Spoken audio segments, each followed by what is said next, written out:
सुखदेव जी कहते हैं, परीक्षित, अब भगवान श्री कृष्ण और बलराम ने अपनी उम्र के 6ठे वर्ष में प्रवेश किया तो उन्हें अभी तक तो बछड़े वो चराते थे, लेकिन अब उनको गायें चराने की अनुमति मिल जाती है, स्वीकृति मिल जाती है। तो अपने सखा ग्वाल बालों के साथ गौएं चराते हुए वृंदावन में जाते, अपने चरणों से वृंदावन को अत्यंत पावन करते। यह वन गौओं के लिए हरी हरी घास से युक्त रंग बिरंगे पुष्पों की से सुसज्जित हो रहा था। आगे आगे गौएं चलती थी, उनके पीछे पीछे बांसुरी बजाते हुए श्याम सुंदर, तदनंतर बलराम और फिर श्री कृष्ण के यश का गान करते हुए ग्वाल बाल इस प्रकार विहार करते रहते और वन में प्रवेश करते हैं। उस वन में भौरे गुंजार कर रहे हैं, कहीं झुंड के झुंड हरिण चौकड़ी भर रहे हैं, कहीं सुंदर सुंदर पक्षी चहक रहे हैं, बहुत ही सुंदर कहीं कहीं सरोवर है। उन सरोवर का जल महात्माओं के हृदय के समान स्वच्छ और निर्मल था और बड़े बड़े वृक्ष फल और फूलों से झुककर अपनी डालियों से झुके हुए हैं।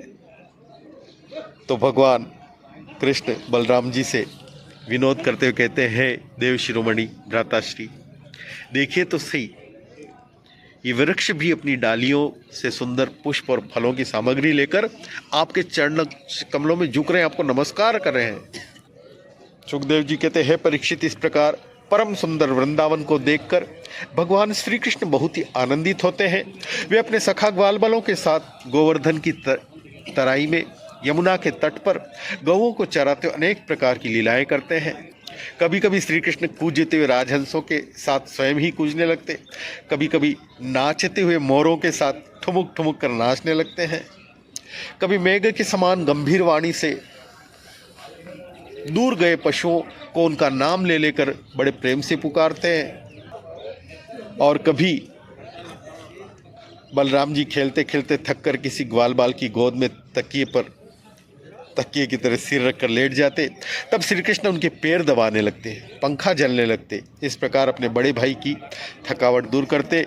जब ग्वाल बाल नाचने गाने लगते अथवा ताल ठोक ठोक कर एक दूसरे से कुश्ती लड़ने लगते, तब श्याम और राम दोनों भाई हाथ में हाथ डालकर खड़े हो जाते, हंस हंस कर करते वाह वाह ऐसे कहते थे।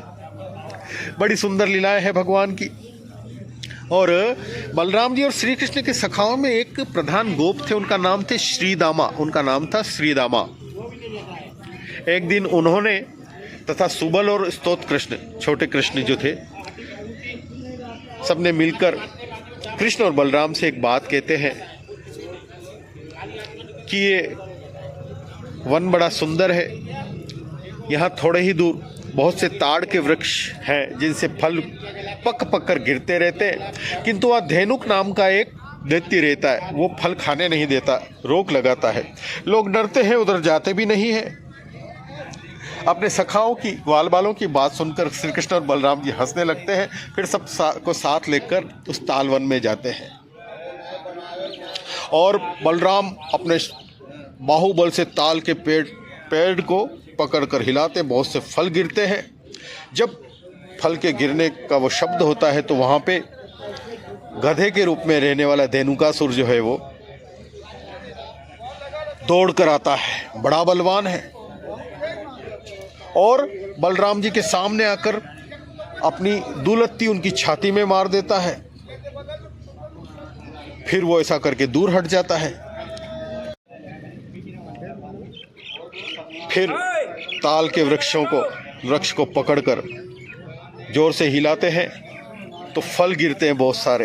वो फलों के गिरने का शब्द होता था। उस समय वहाँ पे गधे के रूप में रहने वाला दैत्य धेनुकासुर आकर दौड़कर आता है और बड़े वेग से आकर बलराम जी की छाती में अपनी दुलत्ती मार देता है।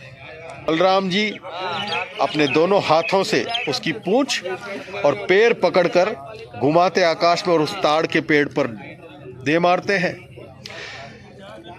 पेड़ से टकराते उसके प्राण पखेरु उड़ जाते हैं और उसकी चोट से वो ताड़ का वृक्ष गिरता है। फिर एक के बाद एक ताड़ के वृक्ष गिरने लगते हैं। धेनुकासुर के जो भाई बंधु थे उन्होंने सोचा कि इन लोगों ने हमारे भाई को मार डाला है, तो वो आग बबूला होकर बलराम और श्री कृष्ण पर बड़े वेग से टूट पड़ते हैं। फिर श्री कृष्ण और बलराम वैसे ही उनके पैर पकड़ पकड़ कर ताल वृक्षों पर मार देते हैं। सब वो लोग जो फलों को खाने से रोकते सब मर जाते हैं। तो ये धेनुकासुर का एक प्रकार से वध, धेनुकासुर को वध की लीला है, धेनुकासुर के उद्धार की। जिस दिन धेनुकासुर मारा जाता है सब लोग निडर होकर वन में ताल फल खाने लगे और पशु भी स्वच्छंदता के साथ घास चरने लगते हैं। इसके बाद कमल लोचन भगवान श्री कृष्ण भाई बलराम के साथ व्रज में लौट आते हैं। पीछे पीछे सब ग्वाल बाल हैं, भगवान की स्तुति करते जाते हैं और बड़ा अच्छा समय बीत रहा है श्री कृष्ण का ग्वाल बालों के साथ लीलाओं में।